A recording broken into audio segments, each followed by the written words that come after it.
seorang IRT bernama Kumala Elvira, warga Kelurahan Tombolo, Kecamatan Somba Opu, Kabupaten Goa, Sulawesi Selatan, datang ke Pengadilan Negeri Sungguh Minasa dengan menggendong anaknya.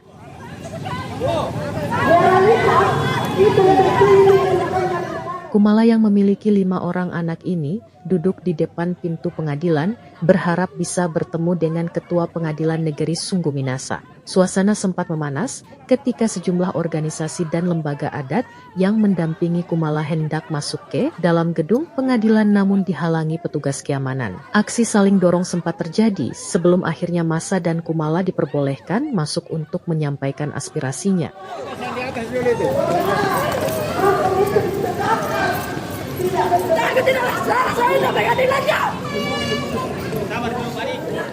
Di hadapan Ketua Pengadilan Negeri Sungguh Minasa, Kumala tak kuasa menahan tangis. Sambil menggendong anaknya, ia bersujud meminta belas kasih dan keadilan untuk suaminya, Ilyas Sitaba, yang sudah 3 bulan menjalani penahanan. Bagi Kumala, suaminya merupakan tulang punggung keluarga yang selama ini menopang kehidupan 5 orang anaknya.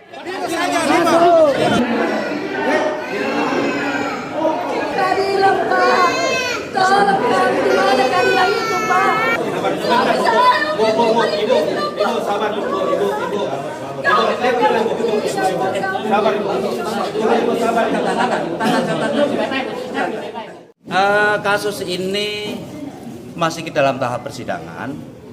Insya Allah nanti di hari Rabu putusan seperti apa, lihat aja nanti rekan-rekan media untuk meliput sidang putusan tersebut. Perkara timbunan. Jadi terdakwa ini didakwa melakukan pencurian tanah timbunan. Yang tanahnya itu sebenarnya mereka juga masih bersengketa.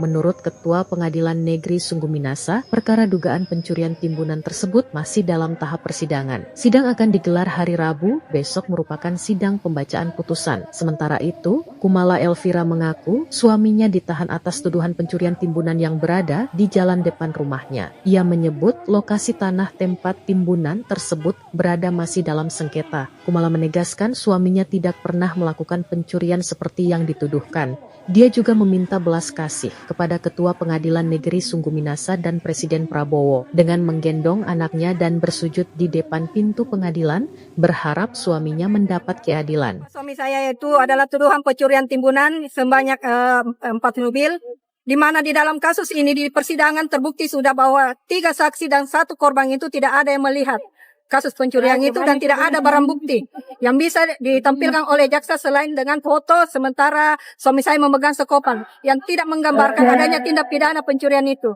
Dan 1 orang saksi kunci yang dihadirkan yaitu saudara Kaharudin Dempata itu mencabut keterangannya di dalam BAP.